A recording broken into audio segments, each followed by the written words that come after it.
Hi lovelies, and welcome to the Witch's Cookery. Samhain has passed, November is here, and the golden October sun has made space for the rain-bearing clouds of November that the autumn winds drive across the sky. The last leaves are getting shaken off the trees, and the familiar greyness of late autumn creeps up from riverbeds and pine forests. And while this might sound rather daunting, for me as a kitchen witch, it is one of the coziest times of year. It is time to retreat to the kitchen once more, light double as many candles as for a Catholic mass, and strap on that apron. It is time to prepare some kitchen witch magic for the winter months.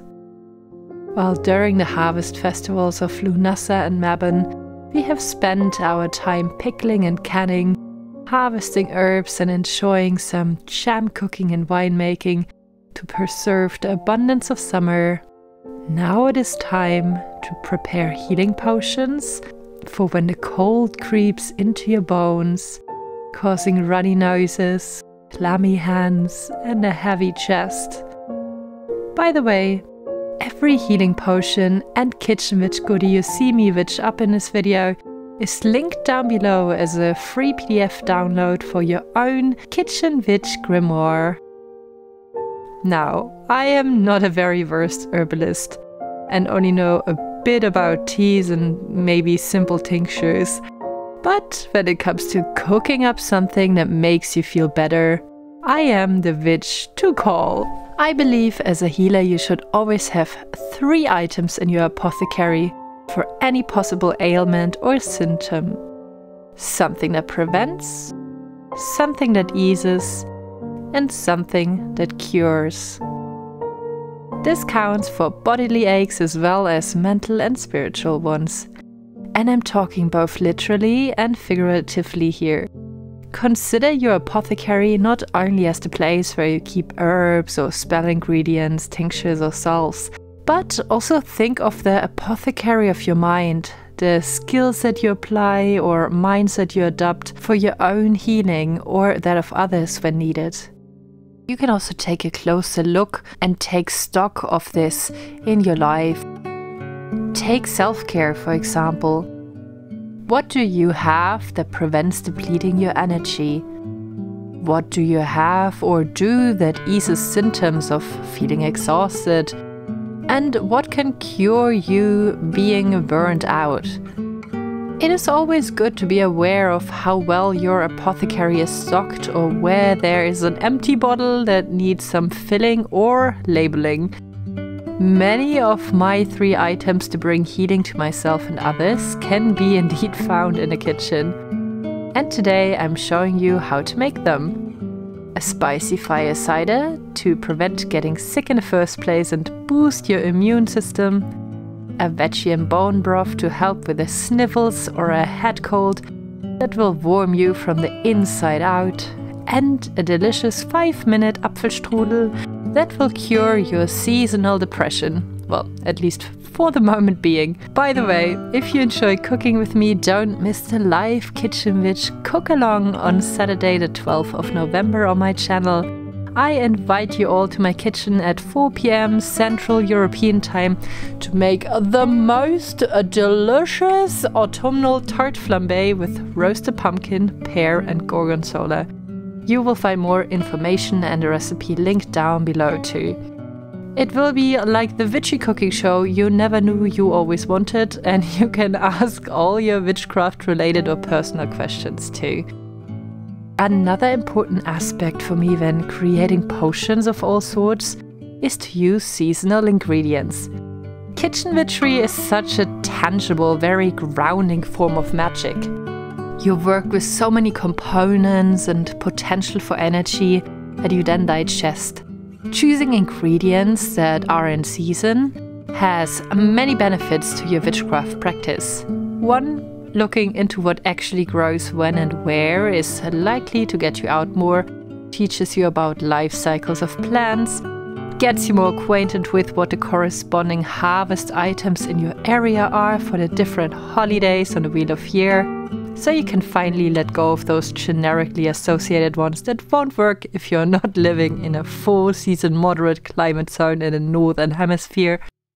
And you might discover more of the traditional dishes of your area that are often associated with lots of folklore, tradition, paganism, or folk witchcraft. If you open your eyes to it, magic is really found to be everywhere, especially in everyday mundane activities or things. Second, and this might be only me, but every time I hold a seasonal ingredient, maybe even one that I have harvested myself, I get such a deep sense of gratitude and connectedness with the natural world around me. I also get an overwhelming urge to run off into the forest and start my own farmstead and possibly raise goats, but that is another story. Anyways, it just feels very lovely to be able to appreciate something that came from the very soil we live on and does not feel so removed as some exotic fruit from the supermarket shelves. I still fondly remember visits at my grandma's home, a passionate cook and baker. She had her own garden and would forage for the seasonal goods. Her pantry was always stacked with a colorful variety of different harvest treasures. The food we ate would vary from month to month, week to week, depending on what was given by nature. Spring tasted completely different than autumn and was marked with fresh greens and light salads. Summer smelled of sweet fruit and spicy-filled bell peppers with freshly baked bread. In autumn, the cozy sound of the consistent and slow blopping from her wine balloons filled the kitchen. And in winter, the slow wine accompanied a never-ending supply of different cookies and bakes. So magical, and it provided something to look forward to every time of the year. Third, especially important when we are talking about healing potions, seasonal ingredients that don't have to be imported and travel far distance are also less likely to be heavily treated with pesticides, or at least you can probably find them sold completely eco-friendly from a local producer, often for the fraction of a price that you would get for imported long-traveled ingredients in the supermarket. And that leads me to another big one. That way you also prevent raising your carbon footprint even more. As a witch, you likely live or work close with nature, so it is a nice way to give back too. You could even see it as some sort of offering. Now, what makes the difference between simple cooking and kitchen witchery? The main difference is probably intention. Intention is the goal or outcome you want to achieve with a certain activity, or in this case, with a certain dish. So that means it is the what in what you want your kitchen witch spell to do. It is also the magic choo-choo that can transform a necessary chore like cooking to feed yourself or others into a relaxing and even spiritual activity. The magic lies all in how you approach it. By being intentional, you shift your mindset into a more grounded and centered state. You will be more aware of what ingredients you pick, what recipes you select, and you give great importance to every step of the preparation. And there we are at the second important key ingredient: mindfulness. While working kitchen witchery, you mind your energy, thoughts and feelings while you cook, as you only want the best to flow into your culinary creations to bring the desired effect. This might also reflect in how you cook, if you choose ingredients based on their magical or medicinal correspondences, if you use specific cooking utensils to direct your energy, or make the entire process more magical. And by the way, whoever says aesthetics are not magical, you know nothing about cottage witchery, okay? But I digress. It might also show in ways you stir or chop, pour or plate to bring symbolic energy to the process. The actual spell in kitchen witchery will look completely different from practitioner to practitioner. Some just feel and visualize energy, some use sigil magic, stir in certain directions, say blessings, or do other forms of witchcraft and ritual. And while I obviously also sometimes just throw something random together to get some food on the table, a lot of times I do cook rather intentional and even use it as a form of self-care. Next time you cook, try it. Set an intention and cook with it in mind. See if it elevates the entire experience.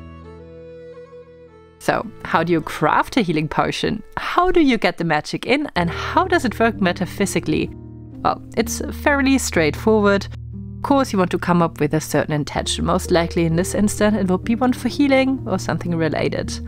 Then we will look at the ingredients we use. When I want my potion to bring physical healing, I will apply my knowledge and medicinal workings of certain ingredients. And you don't have to be a doctor to do so. Sometimes just following granny's old recipes or the typical housewife remedies have a lot of empirical wisdom to them. Picking ingredients that, for example, aid relaxation or that are slightly sedative, choosing ones that are anti-inflammatory or speed up digestions, balance blood sugar levels, or help regulate cardiovascular health is what you want to do. When the healing involves something less tangible and more spiritual or emotional, I will pick ingredients in a bit of a different way. Often I choose an ingredient based on its magical workings that I associate with a topic, or I choose it because of my own associations with the ingredients or recipe. For example, a warming stew to bring cozy comfort to someone. Sometimes I even find the symbolism in how a recipe looks. For example, little rose apple tartlets to bring in love. Other times I will look into medicinal properties that will aid certain aspects of the healing or recovery journey. Personally, I am very straightforward when it comes to kitchen witchery. No big preparation, no cleansing. I mean, I already consider it a win if I manage to clean beforehand. Just the ingredients, me and my ideas. Magic is really quite mundane. Most of it happens in your head, but it doesn't make it any less real or magical. But the magic not only lies in the ingredients used or the intention set. When we make a healing potion for someone else, serve or gift it to them, it does show our care for them. It lets them know we think of them and want them to become better. And that in itself is already working quite a bit of tender magic on that person's heart and mind. The gesture in itself transports its very own kind of healing energy. And we can also bring healing towards ourselves, making our cooking or baking process into a little self-care ritual. Even if we just make ourselves a cup of tea with intention and care, working some magic and mindfulness in it, we show ourselves what we deserve, and that can bring healing on multiple levels too. Of course, there's much more that I like to cook and bake during this time of year, and I'm sure we'll give you some more awesome recipes over on Patreon as well as in upcoming vlogs. So I hope you stay healthy, take good care of yourself, take stock of your apothecary, and I shall see you on Saturday live with an enchanting cook-along and hangout session with all the other lovely witches here. Have a magical day and see you soon!